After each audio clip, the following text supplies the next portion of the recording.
high as 40% that people say they'd be willing to use political violence. So, in these moments where there's a lot of conspiracy theories and false flag kind of ideas and false misinformation, disinformation circulating, we're at high risk, of additional violence because people think the other side has already done it.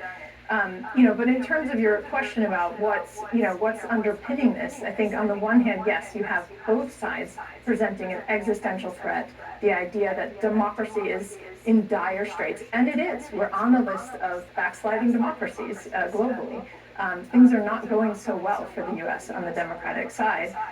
So you have that kind of sense, and then you have, this bubbling up among ordinary citizens of supporting violence. So it's not just among elites; it's among ordinary citizens. Even in my own social media feed over the last day or two, among people saying things like, "You reap what you sow." I think that's really dangerous to actually justify a political assassination attempt.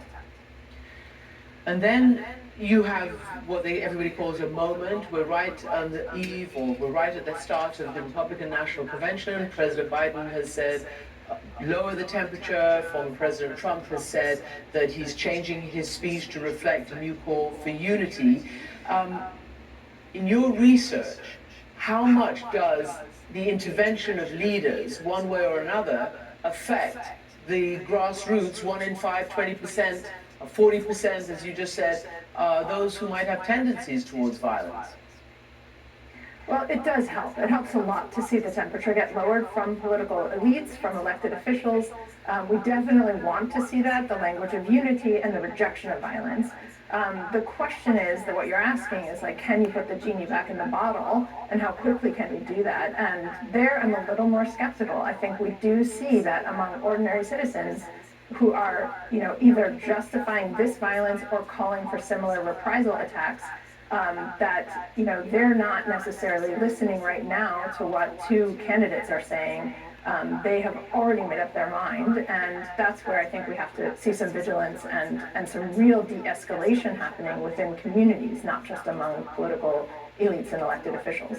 And when you think about this, where do you think that this, the genie back in the bottle is one way of saying it, and of course one can't in general, but there are methods of bridging, of making connections, as opposed to just constantly pulling back into silos and tribes and convinced partisan, political and social, religious, all those positions that people now hold, and treat the opposition as enemy rather than just a political opponent.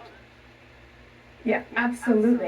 The first thing to say about that is that there's really good evidence that you can prevent people from believing harmful information that persuades them to take violence as the solution, or to see violence as the solution to their political problems or to the problems that they see in the world.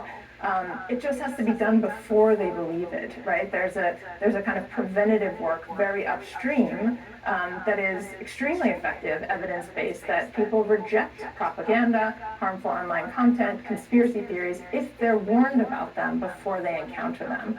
Once they already believe them, once they already believe that an election is invalid, once they believe that there's an orchestrated attempt to disrupt an election or something, that's much harder to come back from. It's not to say that it can't be done, but it's much more like a therapeutic intervention and not a large-scale kind of media literacy intervention. So we do need those types of things to happen, and it happens across the dinner table as much as it happens on the campaign trail. And that's what I would sort of urge people to think about, is what are they saying in their own home environments, in their communities, in terms of supporting violence, and what are they saying to de-escalate or build bridges across those divides in their own neighborhoods.